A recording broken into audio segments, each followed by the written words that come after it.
আরে আমার মেজি বৌদি বলছে বৌদি তুমি সব জোগাড় করে নিয়ে আসবে। আমি দেখো আমি না আমার আর দায়িত্ব দিও না, তুমি নাই আসোনি, ঠিক আছে, তাহলে আমাদের কাছে জিজ্ঞেস করবে। আমি পারবো না। কেন মার কাছে আমার জিজ্ঞেস সময় করবে। নেই, মেয়ে নিয়ে আমি আমরা 10 বার জিজ্ঞেস করেছি, আমাদের কাছে জিজ্ঞেস করবে। ঠিক আছে? এবার আমি বলে দিলাম আমি ওখানে ভুল হচ্ছে না তো? এইগুলো করবে, না, সব ঠিক আছে। এই জোগাড় করবে, সব বলে দিয়েছি আমি। খুব ধরে নি অন্য কারো খুব না অর্চনা বারবার বলছে না যে তাও তো আমি তো উপযুক্ত অনেক কিছু বলে দিয়েছি দিদিরে। আরে আমার মেজি বৌদি ও সাদা সিধে লোক, ও কিছু জানে না। ও সবসময় ভরসা করছে দিদি তুমি আগে এসো, দুদিন আগে এসো, দুদিন আগে এসো, কেনাকাটা করবো এই করবো। যার দরকার সেইতে যাই। মেয়ের টোটাল 6টা শাড়ি লাগে, এর কমও হবে না বেশিও হবে না। 4টে সায়া ব্লাউজ আর 6টা কাপড়। তারপরে আমার ছেলের বিয়েতে 15 দিন আগে আমরা বাজার করেছি, সব এরকম ডবল ডবল করে নিয়েছি।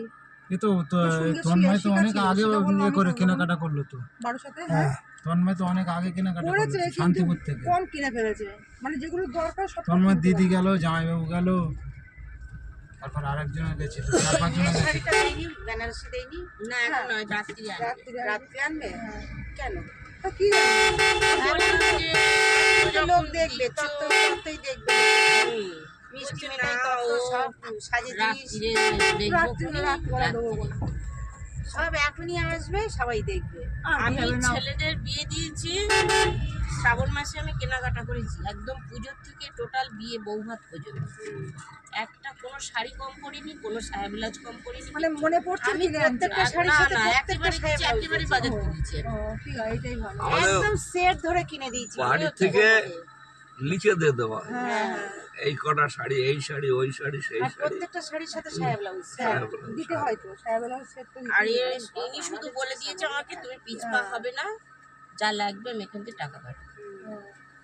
আমি একদম পুজো ধরে বৌভাত পর্যন্ত করেছি। ওই দেখছেন তো আমার বড় ভাসুর, উনিও আমার ছাড়া চলে না। ও সব কেনাকাটা বিয়ে, এই 4টে ছেলে মেয়েকে আমি হাতে করে বিয়ে দিলাম, ওর মা নেই তো, আমি দিলাম। বড় ভাসুর, মেজো ভাসুরের 2টো ছেলে মেয়েকে আমি বিয়ে দিলাম। তারপরে এই যে বড় ভাগ্নির মেয়ে বলছে, ওটাও আমি দিলাম।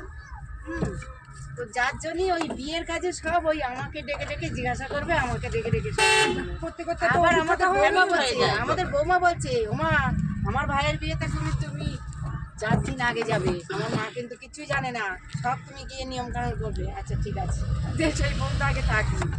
এবারে নতুন ঠাকুর পুজো করেছে, জোড়া পুজো করেছে,